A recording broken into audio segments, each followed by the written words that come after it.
Hi, quick note, Shroom, I know you're watching this. Everybody else who's watching this, please note, you're gonna see a spam of comments from Shroom. So, I do apologize for that in advance. I love my persona dearly, as problematic as he is. I love him. He's my everything. He's my child. And I feel like most OC creators feel the same way. But like, I kind of wanted to yap about my persona and like why he means so much to me. Cause like, I spam him. I think that like, if you follow this account and my other account, you probably know that I like draw him religiously, and it's kind of a problem.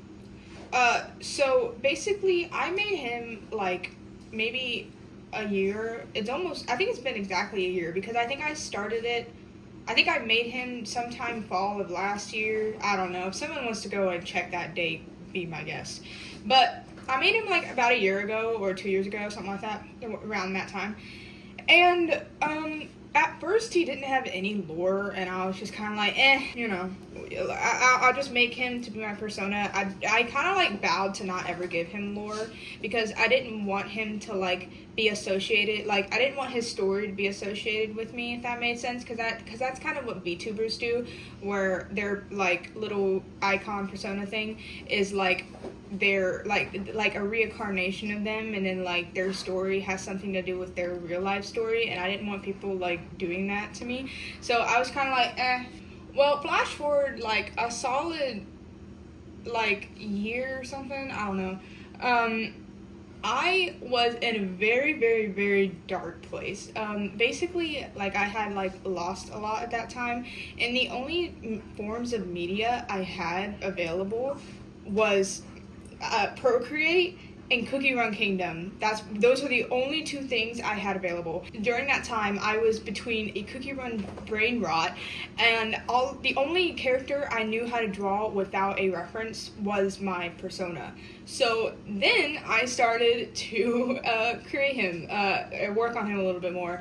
At this time, I was pretty infatuated with Pure Vanilla and Shadow Milk Cookie because I love them. They're my babies, and I really like Shadow Milk's design. And he reminded me a little bit of Ko because his like star on his face. I put that star there before I even ever played Cookie Run Kingdom, so nobody like come at me for copying or whatever because I don't want to hear it. I don't want to hear it. Anyways, so after I had created him, I was like, oh, okay, well, let's give him some lore, because I gotta focus on something else that's not Cookie Run Kingdom. So I started drawing. I didn't have any, like, way to really write the stuff down at the time, because I was, like, in places, and I couldn't, like, actually write. So I would just doodle him, like, a religious amount.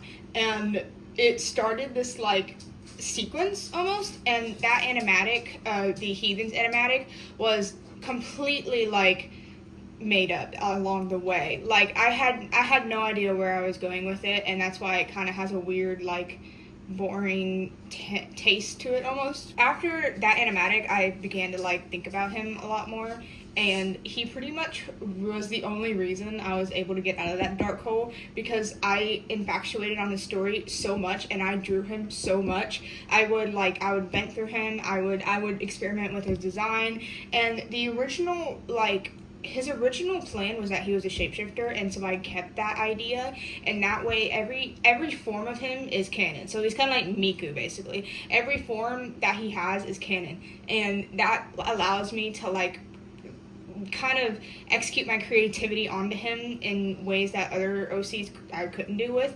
And so I began to like absolutely love him. It was so bad, and I could not stop drawing him, and honestly that hyperfixation is still going on. He's one of my like favorite creations I've ever made. He's got so much lore. After me saying I'm not going to give him lore, and then him having almost the most amount of lore I've ever had in a character besides Underground Daisy, it's insane to me. It's insane. And I won't like spoil all the lore because I kind of want to like keep it a secret for now. But there is a video, I'll play it now, and it's just kind of like fun facts about him. And there's like a little bit of lore into it, so if you want to hear that, here it is. Fun facts about my persona. No, because I love him too much. He was created like those weird breathing banana creation things from years ago, and was originally a puddle of water. They were trying to test on said water, and accidentally brought it to life, and it became this weird thing that can shapeshift. The star on his face was actually a star he found in the middle of the forest. It was a fallen star, and it promised him abilities to travel through fabrications of the universe if he were to embody the star that would grant it immortality, since Ko can't die from age. Ko has a hard time keeping up shifting his eyes to look human, and in his early stages of existence, he'd have black holes all over his face, which the star now solidifies and covers up. The reason he has horns, which is an unbreakable habit, is because his original owner died, and Ko didn't know, so when the lab had to deal with his whining about missing him, they gave him the only picture they had of the man, which was marked up with horns and devil teeth, since people there saw him as an evil man. He can't bleed and doesn't have organs since he had never seen a cut-up body before, and doesn't know he should be shifting his body to have them. He's aromantic and a gender, but uses he him since the lab called him that, and his owner was also male. He's extremely antisocial, but also lonely, and he's dealt with this by making puppets himself. The star grants him abilities to suck out dead souls and put them into these puppets. He's always tortured these puppets and forced them to perform in front of him for his entertainment, but has let off of them since Ellie's arrival, which now has the majority of Ko's focus. Anyways, that's it. Bye-bye. I want to say I have at least like 50 to 60 drawings of him. I may not even have like kept them all, like, if that makes sense. I've probably thrown a lot away, but I draw him so often, it's really bad. So he's very important to me because he reminds me of a point in my life where I was like really not doing well, and he's really helped me like get me out of that headspace.